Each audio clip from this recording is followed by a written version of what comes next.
ఇంటికెళ్ళినప్పుడు అమ్మ హెన్నా పంపించింది. హెన్నా అంటే హెన్నా కాదు, గోరింటాకు, దాంతో పాటు మందారాకులు, మందార పువ్వు అండ్ ఆమ్లా కూడా ఎండబెట్టింది. సో నేనొచ్చినంక మొత్తం అవన్నీ మిక్సీకేసుకుంటున్నాను. వర్షాకాలం వచ్చేసింది. హెన్నా నైట్ నానబెట్టి మళ్ళీ మార్నింగ్ పెట్టుకోవాలంటే కోల్డ్, ఫీవర్ అవన్నీ భయపడుతుంటాం కదా! సో అలా కాకుండా ఇన్‌స్టంట్‌గా హెన్నా మిక్స్ అనేది చేయడం ఎలానో చూసేయండి.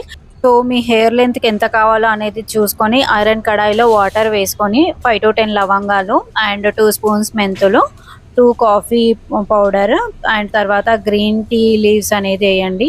లాస్ట్‌లో టీ అండ్ కరివేపాకు ఆకులు వేసేసేయండి. మనకు పోసుకున్న వాటర్‌కి సగం అయ్యేంత వరకు వెయిట్ చేయాలి. తర్వాత స్టెయిన్ చేసుకోవాలి. ఐరన్ కడాయిలోనే మళ్ళీ హెన్నా కలపాలి అన్నమాట. సో మీకెంత థిక్‌గా కావాలనేది చూసి కలిపేసేయండి. 10-15 మినిట్స్ రెస్ట్ ఇచ్చేసాక మనకు కొనల్లో బ్లాక్‌గా అవుతుంది.